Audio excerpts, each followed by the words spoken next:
Selamat datang di episode kedua podcast Genpu, Generasi Pekerjaan Umum. Tempat kita bahas isu-isu nasional dengan tajam, santai, dan pastinya relevan. Topik kali ini, Genpu akan membahas what we can do to make PU better and stronger bersama aku Sekar. Dan aku Sofi, kita bakal ngobrol santai tapi serius. Karena kita akan membahas tentang masa depan bangsa dan tentu aja peran kita sebagai ASN muda di Kementerian PU. Tema obrolan hari ini kita akan bahas tentang algoritma kebangsaan. Mungkin teman-teman pendengar masih asing ya dengan istilah itu, tapi sederhananya ini tentang bagaimana nilai-nilai kebangsaan bisa kita jalankan sehari-hari, bisa di lingkungan rumah atau lingkungan kerja kita. Dan supaya obrolan kita lebih seru dan mengasyikan lagi, sudah hadir kakak-kakak dan abang yang akan membahas lebih lanjut terkait topik kali ini. Pertama ada Kak Sinta yang akan cerita soal realitas kebangsaan saat ini. Halo Genpu, kenalin aku Sinta Dewi Ngestiawan, bisa dipanggil Sinta. Lalu ada Bang Dili yang akan mengupas tentang nilai inti dalam algoritma kebangsaan. Let's go, Bang. Halo Sobat Genpu, perkenalkan aku Satrio Biliaji, bisa dipanggil Billy ya. Dan terakhir ada Kak Septri yang bakal sharing tentang peran ASN muda dalam memperkuat bangsa lewat kerja-kerja nyata di Kementerian PU. Silahkan Kak Septri. Halo, perkenalkan, aku Septrina Deota Soid, biasa dipanggil Septri. Oke, semuanya udah kenalan satu-satu ya. Pasti teman-teman pendengar udah gak sabar juga, langsung aja kita mulai. Let's go. Oke, nah Kak Sinta masuk ke pembahasan pertama nih mengenai realitas bangsa saat ini. Kalau kita lihat sekarang kan banyak yang bilang kondisi kebangsaan kita tuh sedang diuji ya. Nah, menurut Kak Sinta, sebenarnya tantangan terbesar kita apa sih saat ini? Ya bener banget kata Kak Sekar tadi. Jadi kalau kita lihat sekarang ya Kak, ada beberapa tantangan yang serius nih gitu. Yang pertama misalnya polarisasi sosial yang makin tajam. Terus yang kedua ada krisis identitas di kalangan anak muda. Banyak yang lebih ngerasa bagian dari budaya global, tapi jadi lupa sama akar kebangsaannya. Terus ditambah lagi adanya medsos dan algoritma digital kadang malah bikin jurang perbedaan kita tuh semakin lebar gitu. Menarik ya Kak Sinta. Polarisasi sosial tuh semakin terlihat semenjak pemilu 2024 kemarin, bahkan sampai sekarang. Dinamika politik ini berpengaruh luas ke semua aspek kehidupan kita. Contohnya aja nih, di lingkungan kantor, sering banget kejadian misalnya di aku, karena aku tuh perantau ya, tiap orang nanya tuh, oh, Sofi asalnya dari kota ini ya, kampung sama ini dong. Sebut saja mantan presiden ya teman-teman. Kalau di sosial media nih, kita lagi asik scroll-scroll platform X, TikTok atau Instagram, pasti ada aja ya netizen yang saling menyerang dan beradu. Akhirnya polarisasi di media sosial terjadi ketika orang-orang menjadi semakin terpecah dalam opini, pandangan, atau identitas mereka. Sehingga muncul dua kubu yang saling bertentangan. Kayak nggak bisa sehari tuh sosmed tenang gitu. Jadi sebenarnya kita tuh bukan kekurangan platform ya, tapi justru kebanjiran informasi yang bisa bikin kita salah arah. Gimana nih menurut Kak Sinta? Ya, benar banget Kak Sofi. Jadi, algoritma digital ini bisa berdampak negatif ya. Misalnya adanya deepfake yang bisa ngancem demokrasi. Terus ada hoax yang memperkeruh suasana, bahkan bikin generasi si muda itu jadi lebih apatis sama isu kebangsaan kita. Dan justru di situ sih sebenarnya tantangannya. Jadi, karena saking banyaknya informasi atau algoritma negatif ini, kadang kita tuh bingung sebenarnya mana sih yang bisa dipercaya, terus mana yang hanya sekedar opini gitu atau bahkan adanya banyak hoax kayak gitu. Jadi sekarang yang penting bukan cuma cari informasi ya. Jadi mungkin gimana cara kita lebih ngefilter terus ngelola informasi itu dan kalau kita asal telan semua bisa salah arah sih. Jadi emang kita harus lebih kritis, cek sumbernya, terus bandingin dari beberapa sudut pandang. Dan banjir informasi ini sebenarnya jadi peluang buat kita jadi lebih melek, kita jadi lebih terbuka lebar sama informasi ke depannya gitu sih, Kak. Berarti apa yang disampaikan tadi sama Kak Sinta tuh udah serius banget ya. Jadi dari pernyataan yang Kak Sinta sampaikan itu kita memang sepertinya butuh semacam algoritma positif yang bisa mengimbangi sisi gelap dari teknologi. Karena setelah kita dengarkan ternyata sisi gelap dari teknologi itu cukup menyeramkan. Contohnya yang soal deepfake tadi, lagi ngetren kan videonya Ibu Sri Mulyani yang menyebut guru sebagai beban negara. Padahal hal itu hoax dan udah diklarifikasi sama Kepala Biro Komunikasi dan Layanan Informasi Kementerian Keuangan Republik Indonesia, yaitu Denny Surjantoro. Iya benar kata Kaskar tadi. Jadi itu sih Kak kuncinya. Jadi memang kita perlu banget peran pemerintah, terus adanya regulasi, tapi juga gerakan nilai kebangsaan. Nah, selain itu kita juga butuh konten kebangsaan yang menarik, edukatif, inovatif, tidak indoktrinatif, dan bisa menyentuh generasi muda dan bahkan semua kalangan masyarakat Indonesia. Oke Kak Sinta, jadi kalau kita tarik kesimpulan dari segmen satu ini, realitas kebangsaan kita saat ini memang cukup kompleks ya. Ada polarisasi sosial, ada krisis identitas, dan juga tantangan besar dari teknologi digital seperti hoax, deepfake maupun AI yang bisa merusak kepercayaan masyarakat. Tapi dari semua itu, kita jadi sadar nih bahwa kita tuh butuh menghadirkan algoritma positif, yaitu gerakan nilai yang bisa membawa energi kebangsaan ke ruang digital dengan cara yang kreatif, edukatif, dan menyentuh banyak orang. Betul banget Kak Sofi, artinya peran kita sebagai ASN muda itu juga penting. Bukan cuma di dunia nyata, tapi juga di dunia digital. Nah, supaya makin jelas nih, di segmen berikutnya kita akan bahas mengenai nilai inti dari algoritma kebangsaan. Apa aja sih nilai yang bisa jadi pondasi dan bagaimana kita bisa terapkan dalam kehidupan sehari-hari maupun pekerjaan di lingkungan Kementerian PU? Oke, lanjut nih ke Bang Billy. Bang, kalau dengar kata algoritma, biasanya orang mikir nih soal komputer atau matematika. Nah, dalam konteks kebangsaan, menurut Bang Billy nih, gimana sih kita harus memahaminya? Iya, Kak Sofi. Kalau mau dianalogikan ya, algoritma itu mirip kayak resep masakan. Ada bahan masukannya, ada proses masaknya, terus ada hasil akhirnya. Nah, kalau di konteks kebangsaan ini, inputnya itu ya nilai dasar bangsa. Prosesnya bisa lewat pendidikan, keteladanan, sama lingkungan yang mendukung. Dan outputnya ya warga negara yang punya integritas, bisa gotong royong, inklusif, dan peduli sama sekitarnya, Kak.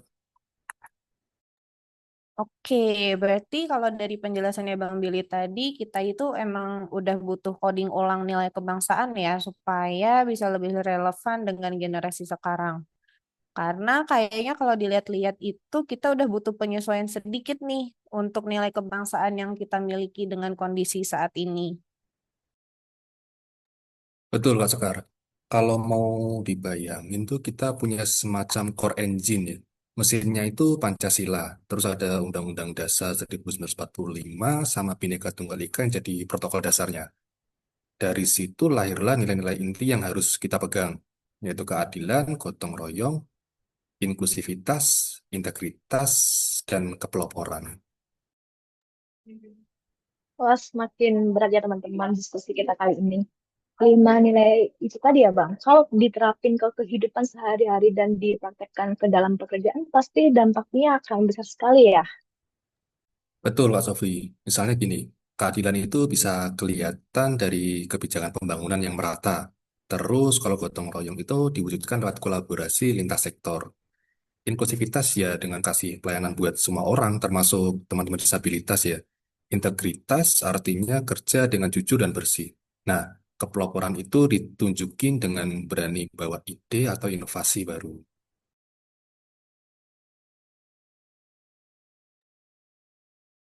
Wah, menarik sih. Berarti kalau begitu prosesnya bertahap ya, Bang Billy. Jadi dari pengetahuan ke kesadaran, dari kesadaran menuju kepedulian, dan dari kepedulian menjadi aksi nyata. Iya, Kak. Kuncinya itu ada di keteladanan. Kalau pemimpin kasih contoh yang baik, ASN muda pun jadi lebih gampang buat ngikutin dan nerusin hal positif itu. Wah, berarti menarik banget nih pembahasan terkait algoritma kebangsaan ini. Ternyata konsepnya nggak serumit yang seperti kita bayangkan. Malah justru sederhana tapi fundamental. Dari nilai dasar bangsa, kita bisa menghasilkan warga negara yang berintegritas, inklusif, dan punya semangat gotong royong. Itu semua bisa jadi pondasi untuk memperkuat Kementerian PU juga. Betul banget Kak Sekar, apalagi dengan nilai 5 nilai inti tadi ya, keadilan, gotong royong, inklusivitas, integritas, dan kepeloporan. Kalau nilai-nilai ini tadi benar-benar kita jalankan di lingkungan kerja, dampaknya bukan cuma ke instansi aja, tapi juga langsung terasa untuk masyarakat luas, karena kita sebagai A- karena kita sebagai ASN yang mana bekerja untuk melayani masyarakat. Nah, ngomong-ngomong soal praktek nih, di segmen berikutnya kita akan bahas lebih spesifik tentang peran ASN muda. Sejauh mana kita bisa jadi motor perubahan dan langkah nyata apa yang nih yang bisa kita lakukan di Kementerian PU.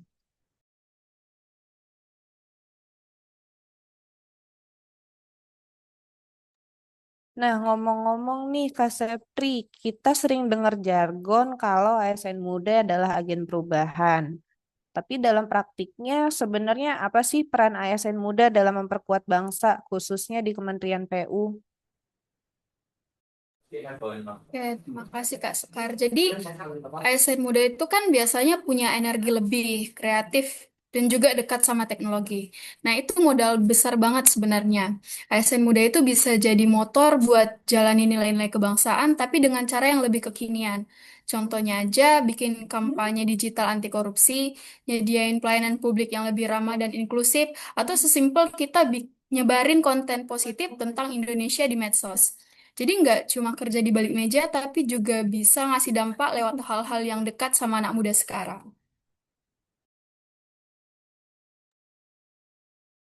Wah, keren banget ya Kak ASN muda zaman sekarang. Tapi kalau di Kementerian PU sendiri, apakah ada contoh nyata peran ASN PU muda dalam konteks ini, Kak? Kalau untuk contohnya banyak sih sebenarnya. Misalnya bikin infrastruktur yang ramah disabilitas, terus sistem pengadaan yang lebih transparan, atau mungkin ikut gerakan sosial yang angkat nilai-nilai Pancasila.